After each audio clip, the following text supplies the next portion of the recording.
ಸ್ನೇಹಿತರೆ ನಮಸ್ಕಾರ. ಸನಾತನ ಧರ್ಮ ಉವಾಚ ಯೂಟ್ಯೂಬ್ ಚಾನಲ್ಗೆ ಸುಸ್ವಾಗತ. ಈ ವಿಡಿಯೋದಲ್ಲಿ ಭಗವದ್ಗೀತೆ ಅಧ್ಯಾಯ 18 ಮೋಕ್ಷ ಸನ್ಯಾಸ ಯೋಗ ಉಪಸಂಹಾರ ವೈರಾಗ್ಯದ ಪರಿಪೂರ್ಣತೆಯಲ್ಲಿ ಶ್ಲೋಕ 11, 12, 13, 14 ಮತ್ತು 15ರ ಅನುವಾದ ಮತ್ತು ಭಾವಾರ್ಥದ ಬಗ್ಗೆ ತಿಳಿದುಕೊಳ್ಳೋಣ. ಶ್ಲೋಕ 11.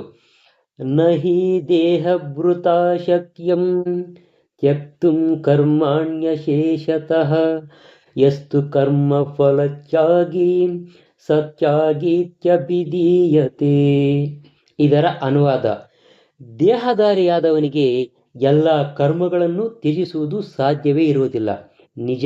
ಆದರೆ ಕರ್ಮಫಲವನ್ನು ತ್ಯಜಿಸುವವನನ್ನು ನಿಜವಾದ ತ್ಯಾಗಿ ಎಂದು ಕರೆಯುತ್ತಾರೆ. ಇದರ ಭಾವಾರ್ಥ: ಮನುಷ್ಯನು ಎಂದೂ ಕೆಲಸವನ್ನು ತ್ಯಜಿಸಲಾರ ಎಂದು ಭಗವದ್ಗೀತೆಯಲ್ಲಿ ಹೇಳಲಾಗಿದೆ. ಆದ್ದರಿಂದ ಕೃಷ್ಣನಿಗಾಗಿ ಕರ್ಮ ಮಾಡಿ ಕರ್ಮಫಲವನ್ನು ಅನುಭವಿಸದೆ ಎಲ್ಲವನ್ನು ಕೃಷ್ಣನಿಗೆ ಅರ್ಪಿಸುವವನು ನಿಜವಾದ ತ್ಯಾಗಿ.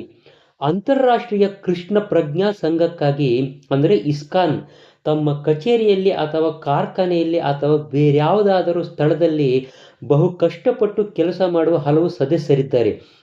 ತಾವು ಗಳಿಸಿದ್ದೆಲ್ಲವನ್ನು ಕೂಡ ಸಂಘಕ್ಕೆ ಕೊಟ್ಟು ಬಿಡುತ್ತಾರೆ. ಇಂತಹ ಉನ್ನತಿಗೇರಿದ ವ್ಯಕ್ತಿಗಳು ನಿಜವಾಗಿಯೂ ಸನ್ಯಾಸಿಗಳು ಎನಿಸಿಕೊಳ್ಳುತ್ತಾರೆ. ಸನ್ಯಾಸಾಶ್ರಮದಲ್ಲಿ ನೆಲೆ ಹೊಂದಿದವರು ಕರ್ಮಫಲವನ್ನು ತ್ಯಾಗ ಮಾಡುವುದು ಹೇಗೆ, ಯಾವ ಉದ್ದೇಶಕ್ಕಾಗಿ ತ್ಯಾಗ ಮಾಡಬೇಕು ಎನ್ನುವುದರ ಸ್ಪಷ್ಟವಾದ ರೂಪರೇಖೆ ಇಲ್ಲಿದೆ.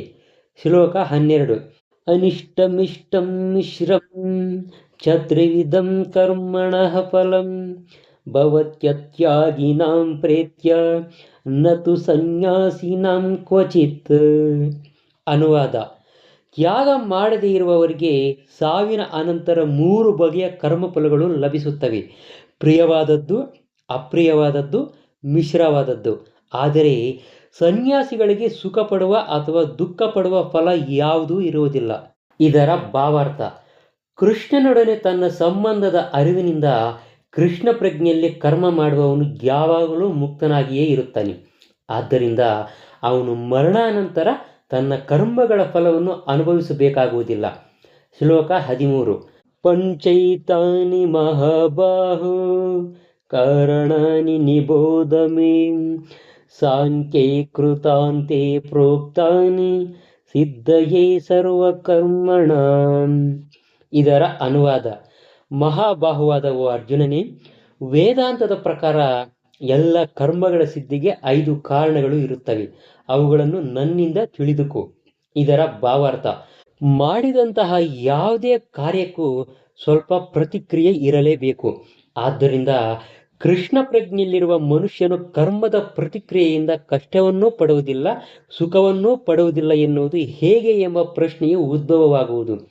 ಇದು ಹೇಗೆ ಸಾಧ್ಯ ಎನ್ನುವುದನ್ನು ತೋರಿಸಲು ಪ್ರಭುವು ವೇದಾಂತವನ್ನು ಉದ್ಧರಿಸುತ್ತಿದ್ದಾನೆ. ಎಲ್ಲ ಚಟುವಟಿಕೆಗಳಿಗೆ 5 ಕಾರಣಗಳಿವೆ ಮತ್ತು ಎಲ್ಲ ಚಟುವಟಿಕೆಗಳಲ್ಲಿ ಯಶಸ್ಸಿಗೆ ಈ 5 ಕಾರಣಗಳನ್ನು ಪರಿಗಣಿಸಬೇಕು ಎಂದು ಹೇಳುತ್ತಾನೆ. ಸಾಂಖ್ಯ ಎನ್ನುವುದು ಜ್ಞಾನದ ಕಾಂಡ ಮತ್ತು ವೇದಾಂತವು ಎಲ್ಲ ಮುಖ್ಯ ಆಚಾರ್ಯರು ಒಪ್ಪಿಕೊಂಡಂತಹ ಜ್ಞಾನದ ಕಟ್ಟಕಡೆಯ ಕಾಂಡ. ಹೀಗೆಂದು ವೇದಾಂತ ಸೂತ್ರವನ್ನು ಶಂಕರರು ಒಪ್ಪಿಕೊಳ್ಳುತ್ತಾರೆ. ಆದ್ದರಿಂದ ಅಂತಹ ಅಧಿಕೃತ ಜನರ ಅಭಿಪ್ರಾಯವನ್ನು ಪಡೆಯಬೇಕು. ಕಟ್ಟಕಡೆಯದಾಗಿ ನಿಯಂತ್ರಣವು ಪರಮಾತ್ಮನ ಕೈಯಲ್ಲಿರುತ್ತದೆ. ಭಗವದ್ಗೀತೆಯಲ್ಲಿ ಹೇಳಿದಂತೆ ಸರ್ವಸ್ಯ ಚಾಹಂ ಹೃದಯ ಸನ್ನಿವಿಷ್ಟಃ. ಪ್ರತಿಯೊಬ್ಬನ ಹಿಂದಿನ ಕರ್ಮಗಳನ್ನು ನೆನಪಿಗೆ ತಂದುಕೊಟ್ಟು ಪರಮಾತ್ಮನು ಅವುಗಳನ್ನು ಕೆಲವು ಚಟುವಟಿಕೆಗಳಲ್ಲಿ ತೊಡಗಿಸುತ್ತಾನೆ. ಅಂತರಂಗದಿಂದ ಅವನ ಆದೇಶದಂತೆ ಮಾಡಿದ ಕೃಷ್ಣ ಪ್ರಜ್ಞೆಯ ಕರ್ಮಗಳಿಂದ ಈ ಬದುಕಿನಲ್ಲಾಗಲಿ ಮರಣಾನಂತರದ ಬದುಕಿನಲ್ಲಿ ಆಗಲಿ ಯಾವುದೇ ಪ್ರತಿಕ್ರಿಯೆ ಇರುವುದಿಲ್ಲ. ಶ್ಲೋಕ 14.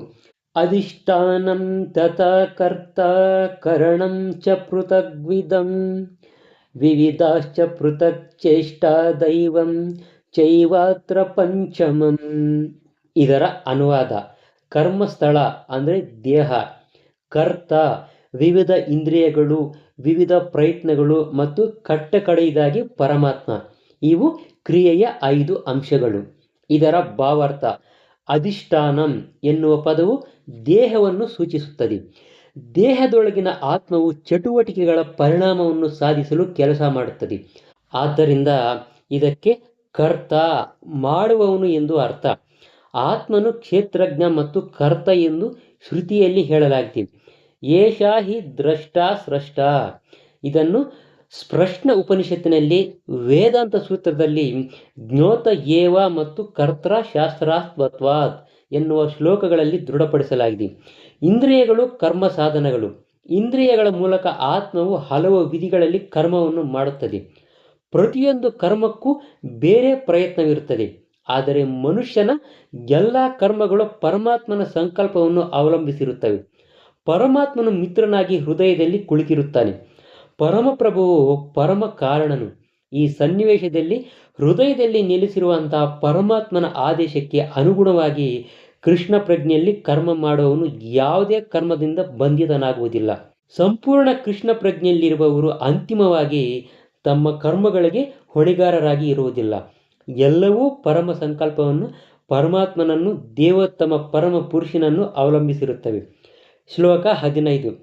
ಶರೀರ ವಾಂಛನೋಭಿಯರ್ಚತ್ ಕರ್ಮ ಪ್ರಾರಭತೆ ನರಃ ನ್ಯಾಯಂ ವಾ ವಿಪರೀತಂ ವಾ ಪಂಚೈತಿಸ್ತಸ್ಯ ಹೇತವಃ. ಇದರ ಅನುವಾದ: ಮನುಷ್ಯನ ದೇಹ, ಮನಸ್ಸು ಮತ್ತು ಮಾತುಗಳ ಮೂಲಕ ಮಾಡುವ ನ್ಯಾಯ ಅಥವಾ ಅನ್ಯಾಯದ ಕರ್ಮಕ್ಕೆ ಈ 5 ಅಂಶಗಳೇ ಕಾರಣವಾಗಿರುತ್ತವೆ. ಇದರ ಭಾವಾರ್ಥ: ಈ ಶ್ಲೋಕದಲ್ಲಿ ನ್ಯಾಯ ಮತ್ತು ಅನ್ಯಾಯ ಎನ್ನುವ ಪದಗಳು ಬಹು ಅರ್ಥವತ್ತಾದವು. ನ್ಯಾಯವಾದ ಕೆಲಸವೆಂದರೆ ಧರ್ಮಗ್ರಂಥಗಳು ವಿಧಿಸಿರುವಂಥ ಆದೇಶಗಳಿಗೆ ಅನುಗುಣವಾಗಿ ಮಾಡಿದ ಕಾರ್ಯಗಳು, ಕೆಲಸಗಳು. ಅನ್ಯಾಯವಾದ ಕೆಲಸವೆಂದರೆ ಧರ್ಮಗ್ರಂಥಗಳ ಆದೇಶಗಳಿಗೆ ವಿರುದ್ಧವಾಗಿ ಮಾಡಿದ ಕೆಲಸ, ಕಾರ್ಯಗಳು. ಆದರೆ ಏನನ್ನು ಮಾಡಿದರೂ ಅದರ ಪೂರ್ಣ ಅನುಷ್ಠಾನಕ್ಕೆ ಈ 5 ಅಂಶಗಳೇ ಅಗತ್ಯವಾಗಿರುತ್ತವೆ.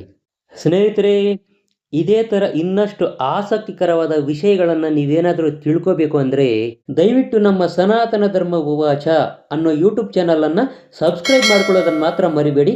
ನಮಸ್ಕಾರ.